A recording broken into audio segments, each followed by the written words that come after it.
Itong story na to is nangyari last 2021 ng November, and ang pangalan ng sender natin today is Prey. During that time, nagkayaan sila ng friends niya na magpunta ng Siargao. Yes, the very beautiful island of Siargao. She was very excited, pero pagdating nila dun sa lugar, she felt something na hindi niya ine-expect, mafe-feel niya, since pagbabakasyon nga yung pinunta nila dun. Just like anyone na nagpupunta ng Siargao, ang purpose nila dun is to enjoy and makapag-relax. And they discovered na ang means lang pala ng transportation dun is motorcycle. Plus, the signal is really hard na ma-access, pero for them, it's an opportunity para sure talaga na makakataka sila sa reality, which is yung syudad. One night, they decided na magpunta sa isang bar sa Siargao. They want to enjoy, they want to have a long night. Pero si Prey is kinailangan ng bumalik ng hotel kasi meron pa siyang mga task na kailangan tapusin for work. So, nagpaalam na siya sa mga friends niya, ayaw siyang payagan kasi nga they are aware na si Prey is nakakakita ng mga bagay na hindi basta nakikita ng pangkaraniwang tao. But she insisted that she's gonna be okay. Nag-drive siya gamit ang motor pabalik sa hotel niya, and while she was on her way sa hotel, meron siyang isang lamay na nadaanan. Pero what's creepy about it is that pagpunta nila, wala naman yung lamay doon. So inisip na lang niya baka late lang nag-set up or nag-start yung lamay.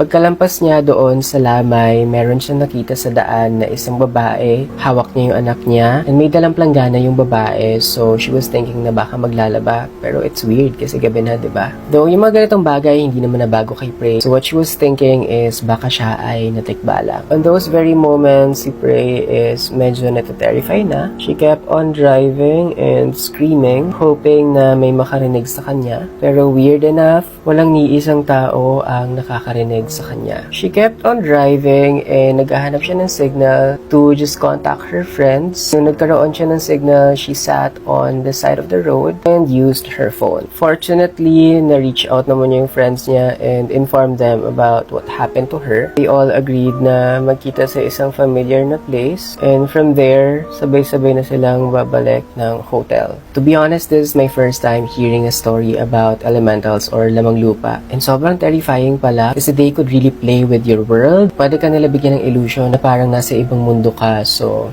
I just hope na hindi ako maka-encounter ng ganito. During their last day when they were about to leave, habang sila ay nasa daan paglingon ni Prey, meron siyang nakitang parang batang maliit na tumatakbo papunta sa direction niya. Itsura ng bata is hindi siya ghost, it's more like a tiyanak. And once again, aalis na lang sila. Prey was really terrified, and personally, kung may experience ko yun, it would be really traumatizing to me or sa kahit na sino man. By the way, she owned Beyond Senses. It's a business where they do tarot readings sa mga tao. Before, they were offering spirit communications, pero tinigil nila yon for some reason kasi it was really bothering Prey. Yung mga spirits na nakakausap niya is talagang minsan kinikwento niya na pinupuntahan pa siya. But currently, they're running the business. Maraming beses na sila nakapagbigay ng tarot readings sa mga tao that really help people, even me. So if you wanna check them out, you can visit their social media platforms. Since si Prey ay lapitan ng mga ganitong bagay, she made a quick kwento sa akin na one time, one of the scariest na na-experience niya doon sa lugar na yon is merong babae na umaangkas sa motor nila. The girl was always wearing red, pero at first akala niya yung suot ng babae is like a red dress. Pero she eventually realized na kaya pala red yung suot ng girl is dahil sa dugo. She did her research about the place and she found out na yung isa sa kalsada na malapit doon sa Cloud9 is may babae palang na aksidente before. Talagang na-damage yung face. The girl was really covered in blood, and madalas nagpapakita yung babae sa mga nakamotor. Yung iba pang reports is may mga motorista na nakikita na lang nila sa salamin na may nakaangkas na babae sa likod nila.